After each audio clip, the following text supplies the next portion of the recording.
1000 subscriber की जरूरत है। Please subscribe this channel. Thank you. हमारी कहानी सुनिए और कमेंट करके बताइए आपको कहानी कैसी लगी है। धन्यवाद। सुबह का समय था। रिया अपने कमरे में खड़ी सोच रही थी, ये ब्राउन जैकेट पहनूं या ब्लैक वाली। ब्लैक वाली ज्यादा अच्छी लग रही है। इसके साथ गोल्डन ईयरिंग्स और वाइट मफलर परफेक्ट रहेंगे।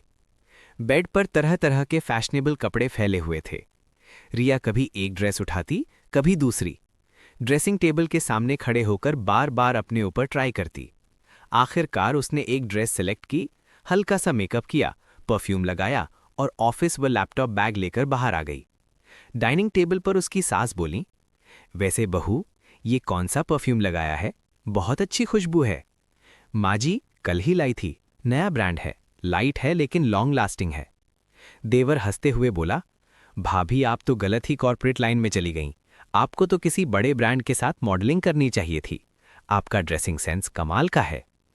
पति अमित मुस्कुराते हुए बोला, और नहीं तो क्या, वाइफ किसकी है?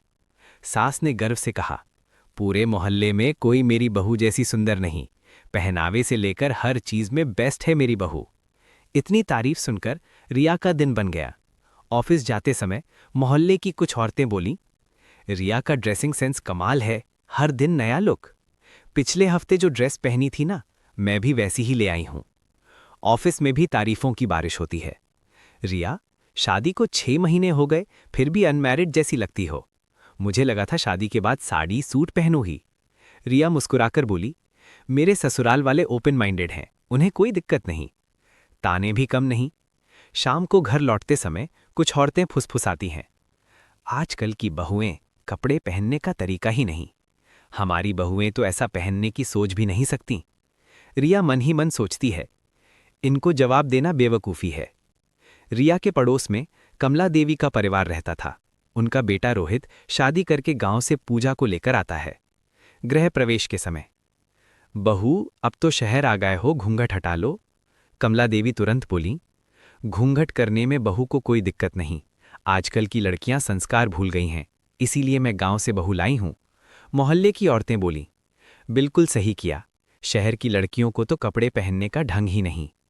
इशारा सीधा रिया की तरफ था। पहली मुलाकात। छत पर कपड़े सुखाते हुए पूजा और रिया आमने सामने होती हैं। हाय, मेरा नाम रिया है। जी मैं पूजा। बातों बातों में, तुम ऐसे कपड़े पहनती हो? मैं तो साड़ी सूट में ही खुश हूं। दोनों को एक दूसरे का पहनावा अजीब लगता है। किटी पार्टी का अपमान। पूजा पहली बार किटी पार्टी जाती है, सूट पहनकर। एक औरत ताना मारती है, ये कोई जगराता नहीं है जो सूट पहनकर आ गई हो। सब हंसने लगते हैं। तभी रिया आती है, 1 पीस ड्रेस में। सब तारीफ करते हैं, रिया तुम जहां जाती हो वहीं जान डाल देती हो।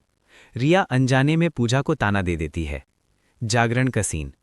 जागरण में पूजा लाल साड़ी में सबकी तारीफ पाती है। रिया मॉडर्न ड्रेस में आती है तो ताने पड़ते हैं, फैशन शो में आई है क्या? इस बार पूजा भी चुप नहीं रहती। किस जगह कैसे कपड़े पहनने चाहिए सबको पता होना चाहिए। रिया को बहुत बुरा लगता है। सोच में बदलाव। मोहल्ले की लड़कियां रिया से जॉब के लिए मदद मांगती हैं। शांति देवी चिल्ला देती हैं, इस जैसी मत बन जाना। पूजा सब सुन लेती है और सोचती है, किसी के कपड़ों पर इतना बोलना गलत है। हाई हील्स वाला मोड़। पूजा रिया से इंस्पायर होकर हाई हील्स पहनती है और गिर जाती है। सब हंसते हैं। रिया दौड़कर मदद करती है, मैं इसलिए पहनती हूं क्योंकि मुझे कंफर्ट है, दिखावे के लिए नहीं। दोनों समझ जाती हैं कि समाज दोनों को ही ताने देता है। यहीं से दुश्मनी खत्म होती है और दोस्ती शुरू। नया साल, बड़ा आइडिया। मोहल्ले में तय होता है न्यू ईयर पार्टी और रैंप वॉक कंपटीशन। पूजा परेशान, अगर साड़ी पहनी तो मजाक बनेगा, वेस्टर्न पहनी तो ताने पड़ेंगे।